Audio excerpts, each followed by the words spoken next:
Hello, very good morning to all of you. Welcome back to Appreciating Drama. Today we have the continuation of the one act play, The Zoo Story. And today we will be dealing with the question answers. So let us go straight to the first question. It is an essay question. The characters in the zoo story frequently refer to the place New York setting. What does Albee accomplish by so heavily emphasizing the setting? So the setting of the play is very important.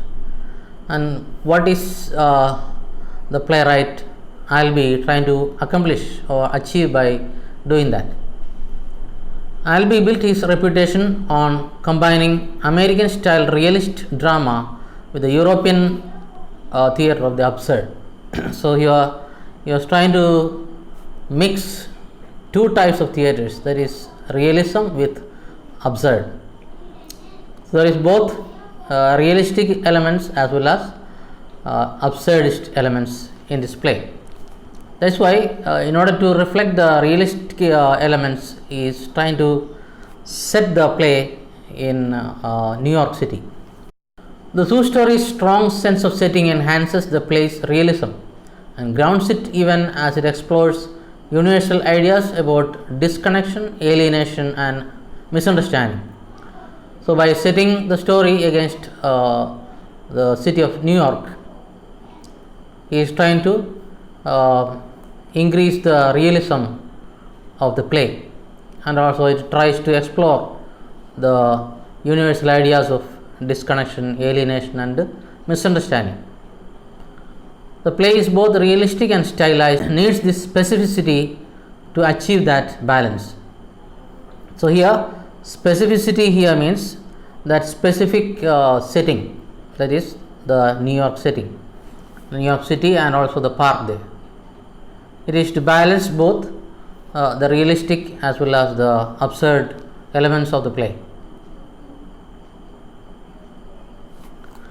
The play's New York setting is also important because the city was and is America's largest and most impersonal metropolis, and thus a perfect setting through which to explore the themes of loneliness and urban alienation. So, being the largest city in America, definitely there are millions of people residing there. So, we can easily understand the alienation and loneliness experienced by the people there.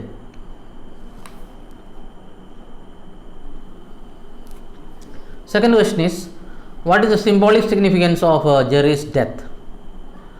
Answer: Jerry's death is a shockingly violent twist in a play that is, up until that point, a drama of manners revolving around conversation rather than action. So throughout the play you find it is dialogue between two people, two characters, Peter and Jerry, and there is not much of action. It's only towards the end you find this violent scene happening, the death of Jerry. However, the event has multiple layers of significance. So let's see what is the importance of this death or violence that is happening towards the end. First and foremost, it is the culmination of Jerry's characterization as a lonely outcast. So first of all, it is the end of Jerry's characterizing. Characterization here means the development of the character. He is depicted here as a lonely outcast who is thrown out of the group or society. And it drives home Albee's point that urban alienation can have profoundly serious consequences. So Jerry's death shows that this alienation that is felt, especially in the cities, can have very serious consequences, not only for individuals but even for the society. The way that Jerry dies also has phallic resonances. He is stabbed by Peter in the abdomen. Here, phallic resonances means sexual implications. Let's see what is that. The next slide. The critic Robert Sala argues that the moment is an important component of the play's exploration of homosexuality. According to his interpretation, Jerry enlists Peter in his suicide as an act of intimacy. So we know that throughout the play that Jerry is gay, he has got homosexual tendencies. So he is trying to reach out to other people, especially men, to have some kind of intimacy. That's why he is choosing Peter. But once he realized that it is not possible, he has no other choice but to kill himself. Finally, one can see Jerry's death as a martyrdom of sorts. Martyrdom means Raktasashito. He dies to teach Peter about the dangers of alienation and judgment, in hopes that his act might resonate by making Peter change his life and perspective. So he is trying to teach Peter the lesson about alienation and judgment, or what you call predetermined ideas, what you call prejudices about people. So he wanted to teach Peter this lesson about alienation and the dangers posed by that, so that some change will take place in the life of Peter. 3. What does the Zoo story say about capitalism? When Albee wrote the Zoo story, many Americans were enamored with capitalism's potential to make a middle class lifestyle accessible to anyone.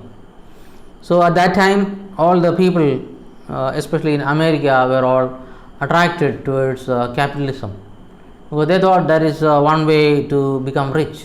Everybody has a chance to make wealth. However, Albee is sharply critical of the capitalist mentality. Here he is trying to criticize and find fault with the system of capitalism. Jerry is living proof that economic stability has escaped the poorest Americans. So everything is not fine with America, though there is capitalism. Of course, everybody has the opportunity to make wealth and to become rich, but that doesn't happen. There are some people always sidelined and they remain poor. What is worse is that they are now taunted with an impossible promise. Everybody is hoping that there is a chance, there is an opportunity to become rich. Jerry also criticizes Peter's materialism by linking it to navel. There is ignorance about the world outside his middle class milieu. So Peter's materialism is also related to his ignorance or lack of knowledge about what is happening outside his society or his group or his class. That's the middle class. Milieu means the environment, paristhiti, like chuttupaadu. Through Jerry and Peter's numerous miscommunications, Albee suggests that privileged Americans are sometimes blind to the struggles of others and hence are blind to the truth about themselves. So when Peter and Jerry are communicating with each other, they don't properly communicate. There is miscommunication. One doesn't understand the other. So it shows that the rich people are blind, the well-to-do, the privileged people. They don't care about the struggles and miseries of the less privileged people. 4. Compare and contrast Peter and Jerry's personalities. Peter and Jerry have complex, fully realized personalities. So we have got very complex personalities, both in Peter as well as Jerry. One of the most important characteristics of realist drama. So that is very realistic, that these two characters are very contrary or even contradicting each other. Peter is level-headed, polite and compassionate, but he is also somewhat shallow thinker. So he is kind of calm and cool, very polite and compassionate, but he lacks deep thinking. His understanding of the society is very limited. He does not seem to analyze much of what goes on around him. and his comments about his favorite books show that he values being diplomatic more than having strong opinions. So he doesn't want to hurt anybody's feelings, so he is very diplomatic. So his comments, his opinions, they are all very diplomatic. He doesn't have strong opinions or convictions like Jerry. Jerry, in contrast, spends a great deal of energy analyzing the world around him and has a variety of unconventional opinions, all of which he is eager to share with Peter.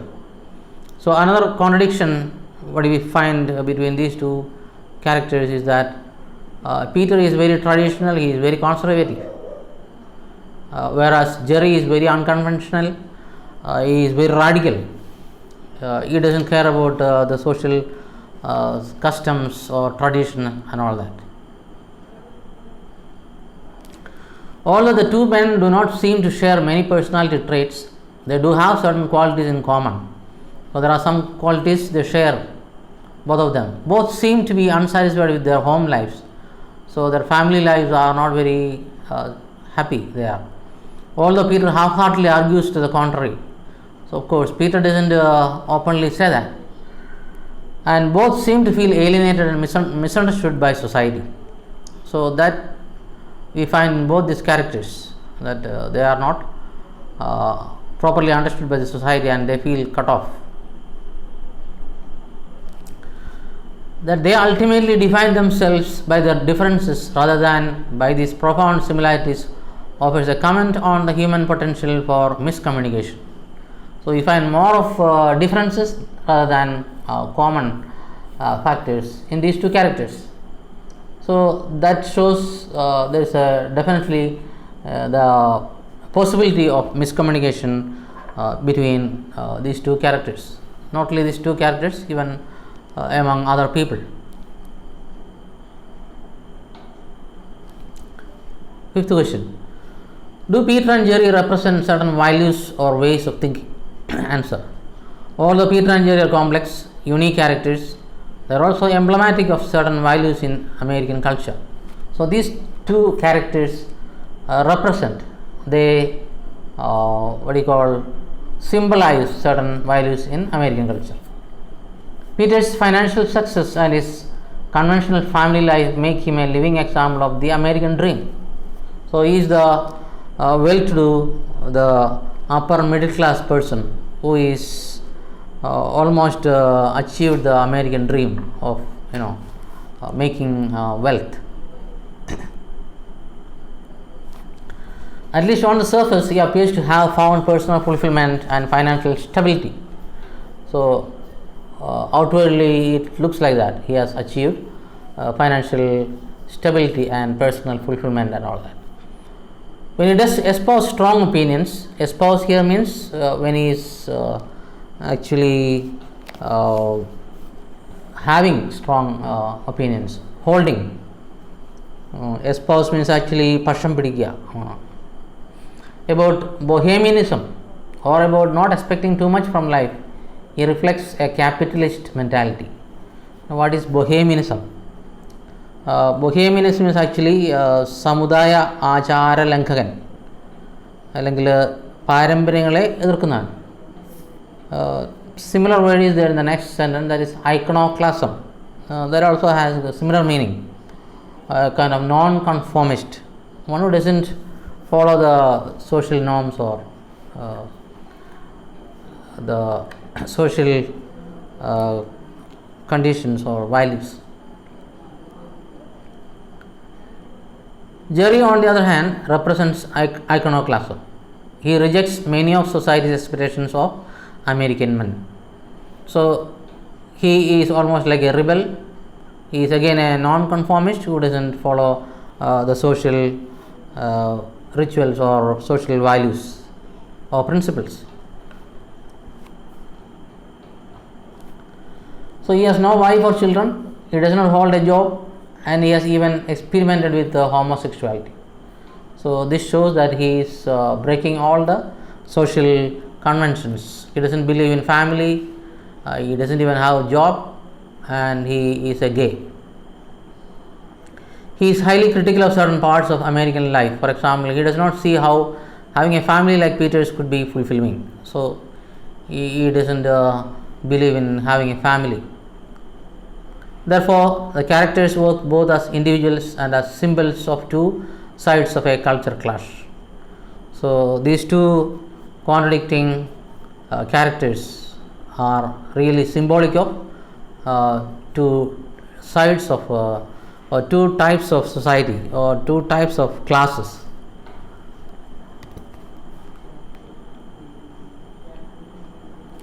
Six, how is one to understand Jerry's strange behavior? Why does he act the way he does? There are several potential explanations for Jerry's behavior. There are some possible explanations.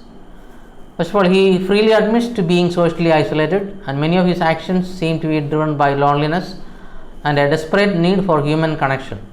The first reason could be that he is experiencing this isolation or alienation, and he is very desperate to get some kind of connection or relationship with other human beings. In other words, he might be crazy, yes, almost like abnormal. However, the cause of Jerry's loneliness is up for debate. So, there could be many answers for that. Some scholars have argued that he is alienated because he is a repressed homosexual. In the sense, he is not able to express his sexuality, being gay, which is not actually accepted by the society. Others say that his isolation is a product of urban culture, which makes it difficult for individuals to connect with those around them. So, other reason is definitely the alienation, whether it is urban alienation or some other alienation. Finally, one can argue that Jerry's behavior is less unhinged than it seems. Less unhinged means disconnected. That means it is not completely disconnected or abnormal, his behavior. And in fact, is deliberately designed to counter what he perceives as Peter's conventional values. So, Jerry's character and his behavior is actually contrasting with that of Peter.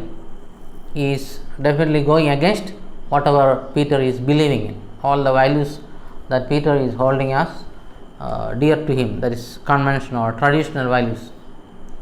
In other words, Jerry acts as he does to teach a lesson, to try and find intimacy by forcing a new awareness on Peter, rather than relying on the subtler methods that have clearly not worked for him elsewhere in life. So, Jerry had miserably failed in establishing a relationship with other human beings.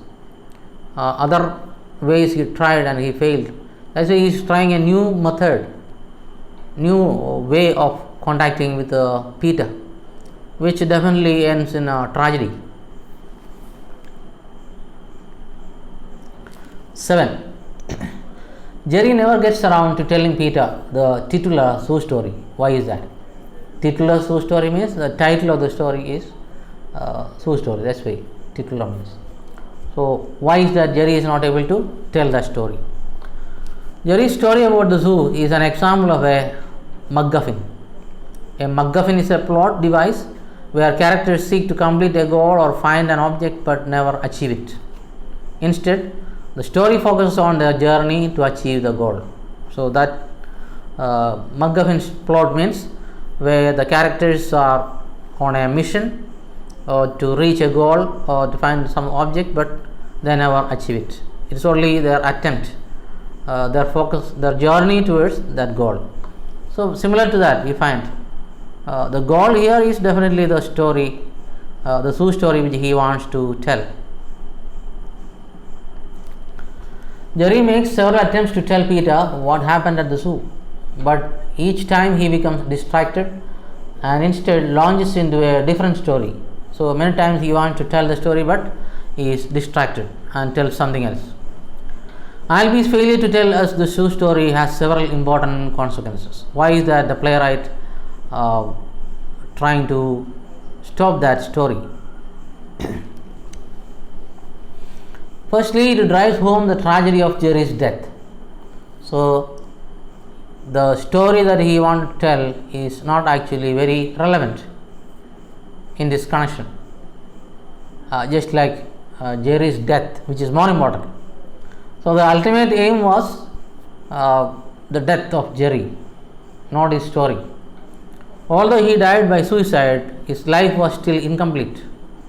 He never achieved his long-term goal of feeling human intimacy, nor his short-term goal of telling Peter what happened at the zoo. So he had two goals. One is short-term, which is telling the story about the zoo, and the long-term goal was establishing a kind of intimacy with other human beings. So both these goals remain unfulfilled. From a more mechanical standpoint, the zoo story gives the plot a sense of forward momentum that it would not otherwise have. That means there's a kind of suspense. We think that he is going to tell the story maybe in the next moment. So somehow the plot is moving on. It gets the momentum or progress. If he had told the story, then there would not be any momentum or suspense there. If Jerry's and Peter's conversation had no explicit purpose or direction, then the play would lose its tight structure. So the whole play is structured in such a way that the ultimate aim was telling the zoo story, which doesn't happen. Finally, the fact that their conversation never goes where they expect reinforces the central theme of miscommunication. So their communication, their interaction is not going in the way they expected. That shows the central theme of miscommunication or lack of proper communication. Eighth question: what role do animals play in the zoo story? Jerry and Peter frequently refer to animals in the zoo story. Peter's views towards animals are relatively conventional. He does not devote much serious thought to them, but he is also compassionate toward them, as we see when he gets upset about Jerry's dog story. So when we take the example of Peter, you find that his attitude towards animals is very traditional, conventional. He doesn't really too much worry about the animals, but he is compassionate, he is sympathetic, that we know from the way he reacts to Jerry's dog story. Jerry, on the other hand, sees animals as a potential solution to his feelings of loneliness and alienation. So he is experimenting with the animals because he is failing to contact other human beings. So he thinks maybe he is able to relate to animals. Through that way, he can relate to human beings as a next step. Although he has trouble forging fulfilling relationships with other humans, he believes that he can solve this problem by interacting with animals.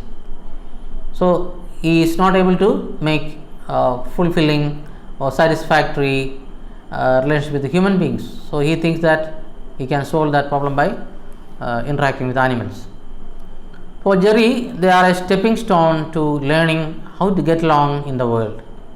So she is somehow trying to experiment with the animals. He is trying to relate to them so that later on maybe he can somehow adjust with the world and other human beings.